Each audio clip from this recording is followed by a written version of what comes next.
ঢাকা দক্ষিণ সিটির মেয়র হিসেবে শপথে বাধা নেই বিএনপি নেতা ইশরাক হোসেনের। তাকে শপথ না করাতে যে রিট করা হয়েছিল তা খারিজ করে দিয়েছে হাইকোর্ট। এই খবরে কি বলছেন রাজপথে অবস্থান নেওয়া ইশরাক সমর্থকেরা? আরও জানাতে রাজধানীর কাকরাইল মোড় থেকে সরাসরি যুক্ত হচ্ছেন সহকর্মী বিজন কুমার দাস। বিজন, ইশরাক সমর্থকদের তো বিজয় হলো আদালতের নির্দেশনায়, এখন পরিস্থিতি কি জানাবেন? দেখুন, এইমাত্র খবর এলো ইশরাক হোসেন মেয়র হলো, এই স্লোগানে প্রকম্পিত হয়ে গেছে কাকরাইল এলাকা। আমরা দেখতে পাচ্ছি যে বিভিন্ন জায়গা থেকে মিছিল এখানে জড়ো হচ্ছে, আবার এখান থেকে মিছিল বিভিন্ন জায়গায় চলে যাচ্ছে। ইতিমধ্যে আপনি দেখছেন যে এখানে বাঁধ ভাঙা একটা উচ্ছ্বাস বিরাজ করছে।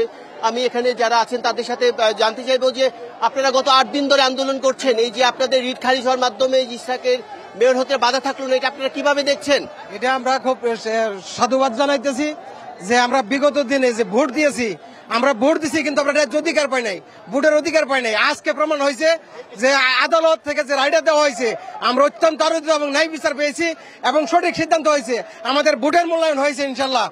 আদালতের রায়কে তারা সাধুবাদ জানিয়েছেন এবং ভোটের যে তাদের যে অধিকার সেটি ফিরে আসবে। পদত্যাগ আমাদের দাবি হচ্ছে আসিফাত মাহমুদের পদত্যাগ। আমাদের দাবি এখন কিন্তু আদালত পদত্যাগ চাচ্ছেন কেন? পদত্যাগ।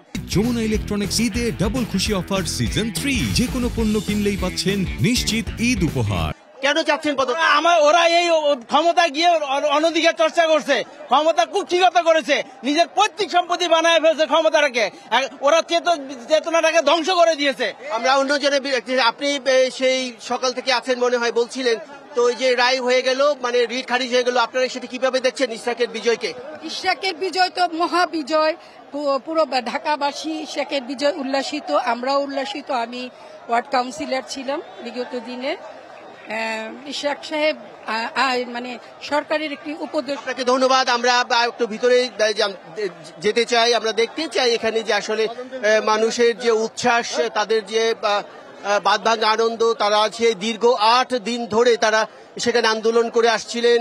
সেই বৃষ্টিতে ভিজে আমরা সকাল থেকে দেখছি যে দফায় দফায় বৃষ্টি হয়েছে, বৃষ্টির মধ্যেও তারা এখানে সরছিলেন না, সে অনেকটা ভিজে গেছেন। তো জানতে চাই যে আপনাদের সফলতা 8 দিন পরিশ্রমের পর কেমন লাগছে আপনাদের? আমাদের অনেক ভালো লাগতেছে, আমাদের প্রশান্তি, আমরা আন্দোলনে আমরা জয়ী হতে পেরেছি। আমাদের সামনে বড় একটা চ্যালেঞ্জ আছে, সেটা হলো জাতীয় নির্বাচন। আমরা এই রোড ম্যাপে আমরা চাই সামনে রোড ম্যাপ তফসিল ঘোষণা হোক, জাতীয় নির্বাচনের তফসিল ঘোষণা দেখ। আমরা আপনার আন্দোলনের কারণে প্রায় 1 সপ্তাহ ধরে যে সিটি কর্পোরেশনের কাজে ব্যাঘাত ঘটেছে, মানুষ সেবা পায়নি, তো এখন সে যদি মেয়র হয় আপনারা কি প্রত্যাশা করছেন? কেমন হবে দক্ষিণ সিটি কর্পোরেশনের নাগরিক সেবা? ইনশাল্লাহ যে বর্তমানে পরিস্থিতি আছে এর থেকে ইনশাল্লাহ অনেক ভালো হবে।